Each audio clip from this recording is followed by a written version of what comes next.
फिर आगे बनी इसराइल का जिक्र आ जाता है। अल्लाह ताला ने बनी इसराइल, आज आप उसी कौम को यहूदी कहते हैं, इनको अल्लाह ने उस जमाने में फजीलत अता की थी बहुत ज्यादा। तो अरब के अंदर जब नबी पाक अलैहिस्सलाम ने ऐलान नबुव्वत किया तो कुछ लोगों ने ये कह दिया कि अगर ये यहूदी कलमा पढ़ लेंगे तो हम भी पढ़ लेंगे। तो फिर अल्लाह ने इन्हें याद कराया कि तुम असल में क्या हो, तुम्हें कलमा पढ़ना चाहिए। तो अहले यहूद का तज़किरा करते करते रब करीम ने एक बात ये भी इरशाद फरमाई कि तुम लोगों को तो कहते रहे हो कि वो नबी आने वाले हैं, वो नबी आने वाले हैं, और जब आ गए हैं तो मानने को तैयार नहीं हो। तो फरमाया तामुरून अन्नास बिल बिर्रि व तनसौन अनफुसकुम व अंतुम ततलूनल किताब, लोगों को भलाई का हुक्म देते हो और अपने आप को भूल जाते हो। अफला ताकिलून, तुम्हें अकल नहीं। फिर अल्लाह ने उन्हें यह भी याद कराया कि याद करो वो जमाना कि जब फिरौन ने ख्वाब देख लिया था कि कोई बच्चा उसकी सल्तनत को तबाह करेगा, तो फिर उसने तुम्हारे बच्चों को ज़िबा कराना शुरू किया और तुम्हारी बेटियों को छोड़ता था। फरमाया ये भी तो तुमने देखा, मैंने तुम्हें फिर तुमसे कहा जिहाद करो कौम अमालका के खिलाफ, तो मकाम तिया में जाके ये लोग कहने लगे हमसे जिहाद नहीं होता।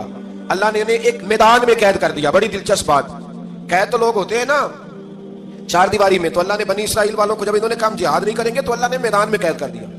मैदान में, ये याद रखें, जब इंसान अल्लाह की नाफरमानी करता है तो उसे ऐसी कैद मिलती है जिसका उसने तसव्वुर भी नहीं किया होता। एक मैदान है मकाम तिया, कैद हो गए, सारा दिन सफर करते थे, सारा दिन। तो रात को थक के सोते थे, सुबह उठते थे ना जब, तो वहीं होते थे जहां कल सुबह चले थे। तो रब जब किसी को कैदी बनाते हैं तो उसे जिंजीरों की सलाखों की जरूरत है।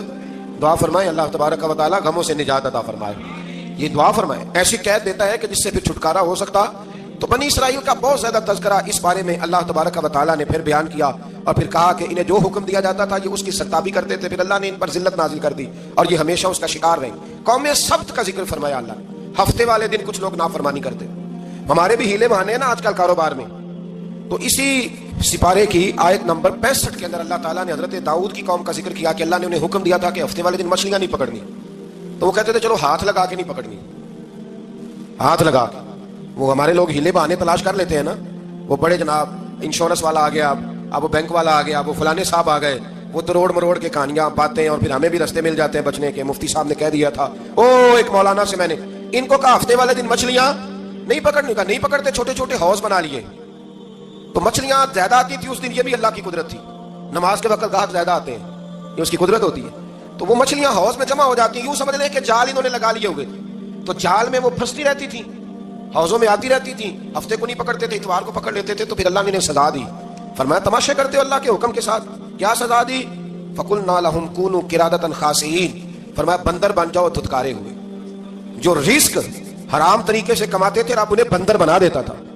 अभी भी मैंने देखे बड़े बड़े ताजर पागलों जैसी जिंदगी गुजार रहे हैं, नफसियाती तौर पे सुकून नहीं है, करोड़ों रुपया पड़ा है। क्यों? इसलिए कि रब के बताए हुए तरीके के मुताबिक तिजारत नहीं करते।